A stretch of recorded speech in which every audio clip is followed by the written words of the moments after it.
इस वीडियो में हमारे पास ये क्वेश्चन है, टू मूविंग कॉइल मीटर्स, तो दो गैल्वेनोमीटर्स हैं, ये समझ लो मूविंग कॉइल गैल्वेनोमीटर्स।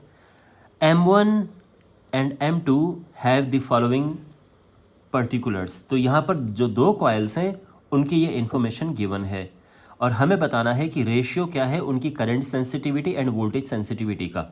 तो पहले आप ये जान लो कि current sensitivity end voltage sensitivity क्या होती है। देखो, जो मूविंग कॉइल गैल्वेनोमीटर होता है उसमें करंट की वजह से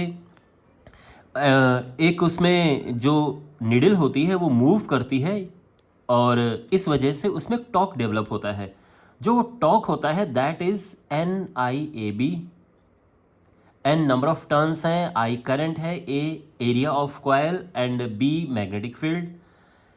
जो ये टॉर्क होता है ये डायरेक्टली प्रोपोर्शनल होता है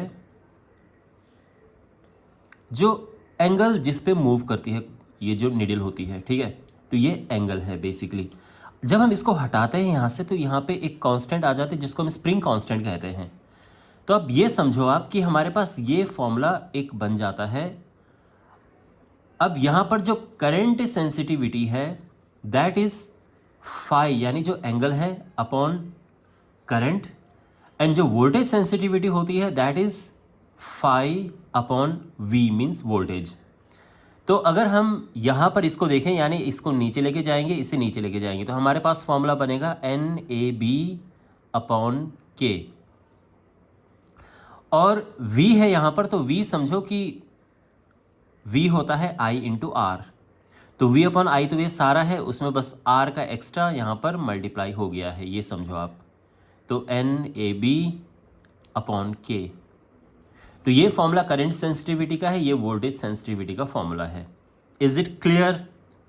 अब हम क्या करेंगे कि इसका यूज़ करके एंड अब निकालेंगे रेशियो। तो सबसे जो यहाँ पर इन्फॉर्मेशन गिवन है उसको लिख देते हैं। तो यहाँ पर वैसे ऑलरेडी इन्फॉर्मेशन यहाँ पर गिवन है, N1 N2 सब दिया है यहाँ पर, ओके, कोई प्रॉब्लम नहीं है। अब यहाँ पर जो है स्प्रिंग कांस्टेंट दोनों के लिए सेम है, तो जो K1 है दैट इज़ K और जो K2 है दैट इज़ ऑल्सो K।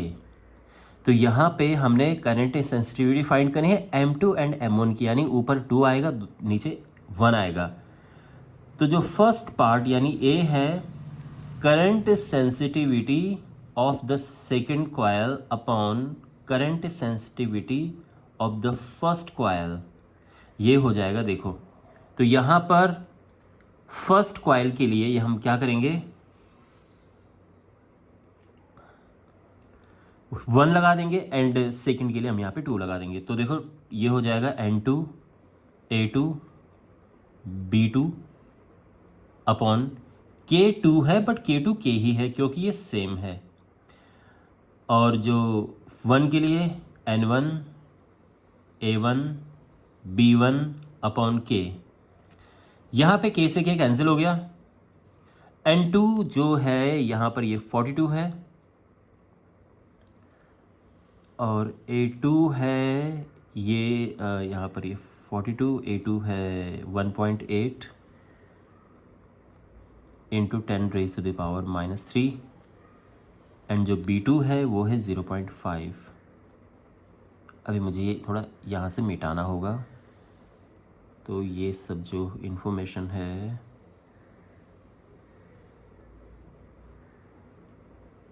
यहाँ पे लिख देता हूँ। ओके, ठीक है, डिवाइडेड बाय अब N1 A1 B1, N1 is 30, A1 is 3.6 times 10 raise to the power -3 and B1 is 0.25। यहाँ पे ये कैंसिल हुआ, ये 2 बार कटा, ये पूरा कैंसिल हो गया और ये आ जाएगा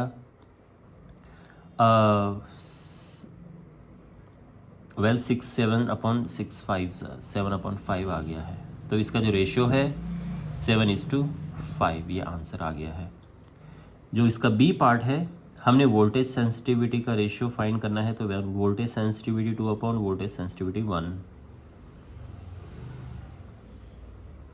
ओके, तो यहाँ पे फॉर्मूला ये है NAB अपॉन R के हम लिख देंगे यहाँ पर, तो N2 A2 B2 upon R2K divided by N1 A1 B1 upon R1K। Okay, यहाँ K से K कटा और ये R1 ऊपर चला जाएगा और R2 नीचे आ जाएगा, यानी ये हो जाएगा N2 A2 B2 R1 upon N1 A1 B1 R2। अब इनकी वैल्यूज़ पुट करते हैं। N2 इज़ 42, A2 1.8 इंटू 10⁻³ 0.5, और जो R1 है दैट इज़ R1 इज़ 10।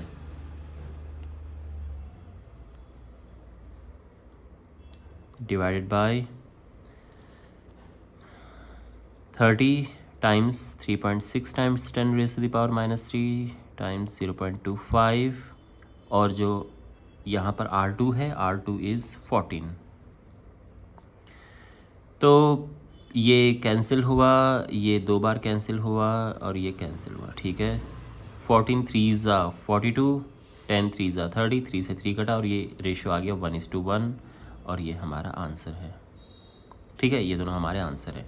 तो आई होप ये सोल्यूशन आपको समझ आ गया होगा।